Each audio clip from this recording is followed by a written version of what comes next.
Yo, what's up, mga diskarte. So yan guys, kanina merong isang Romania tinda ng tennis niya. Okay, so tennis bracelet.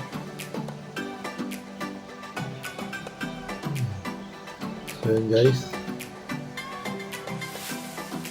So itong Romania na to, biglang tawag sa akin kanina na magtitinda raw siya ng tennis bracelet.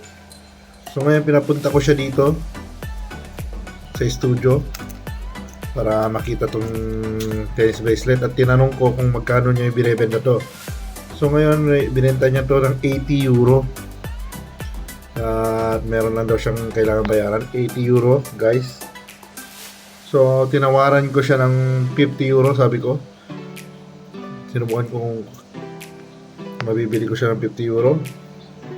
So nabili ko siya ng 50 euro, no? Binigay niya okay daw kasi kailangan niya ng pera. So ngayon, pagkaalis niya, trinay, ang alam ko kasi ito guys, ay kung chinek kong mabuti sa ilaw ngayon, para siyang totoong diamond. Pero hindi ako sure kung totoo siyang diamond. Kasi kung totoong diamond to, paldo tong araw na to. So ngayon guys, pupunta ako sa aking kakilala para ipa-check kung totoong diamond to at kung kasi white gold siya, hindi ako nag-check ng white gold kung totoong ginto. So sa ginto pa lang siguro ay kung totoong ginto to at diamonds, malaking profit ang darating sa atin. So yan guys, samahan nyo ako kung magkano kikitain natin sa bracelet na to. Let's go!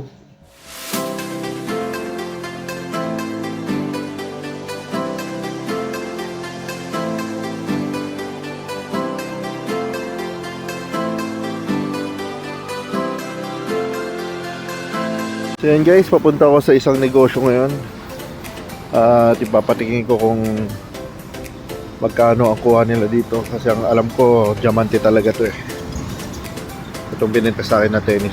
So let's go. So yan mga kadiskarte, so kababalik ko dito sa Dynamic Phone Stores Milan Shop. So ngayon patatapos kong may pa-check itong bracelet at ito po ay at ang resulta nito ay pure diamonds. Pure diamonds po ang bracelet na to. At kinukuha po siya sa akin na itong halaga. Then guys, ito po ang halaga. So makikita po natin yung date dyan na sinulat nila. Ito po ang halaga niya. So paldo tayo, paldo guys, mga diskarte, super paldo. Siguro ito na kailangan lang talaga ng pera kaya binenta. Binigay raw sa kanya ng ex-husband niya to. Hindi siya naniniwalang totoo, kaya kung binili ko to, talagang pinunta ko sa ibang shop para mapakita ko totoong diamond. Pero sa ngayon guys, hindi ko muna to ititinda kasi alam ko itong presyo na to, itong presyong binigay sa akin ay mababang presyo pa to para sa real diamonds. Kaya ito i-keep ko muna. So maghihintay muna tayo ng mas magandang time at buyer para mabili itong diamond tennis na to. Kasi alam ko yung presyong 2,600 na binibili sa akin tong bracelet na to ay hindi yun sapat na halaga para sa diamond na to. So i-keep ko muna to at ang importante nalaman natin kung real diamond siya at real gold. So let's go.